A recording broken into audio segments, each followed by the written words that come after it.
தேவனுடைய திட்டத்தை நம்மளுடைய சுயத்தினாலும் மாம்சத்தினாலும் மாற்றிவிடலாம் என்று நினைக்கலாம். அதனாலே நமக்கு சில உபத்திரவங்களும் அநேக பிரச்சனைகளும் தான் வந்து சேரும். ஆனால் தேவ திட்டம் அப்படிங்கிறது வேதம் சொல்லுது, கர்த்தருடைய ஆசீர்வாதம் ஐஸ்வரியத்தை தரும், கூட என்ன வராது, வேதனை வராது. தேவனுடைய ஆசீர்வாதம் என்பது அது வேதனை இல்லாத ஒன்று.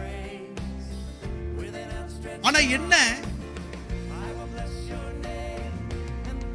ரொம்ப பெரிய பிரச்சனை வாழ்க்கையிலேயே இந்த தாமதம் அப்படிங்கறதா ரொம்ப பெரிய பிரச்சனை.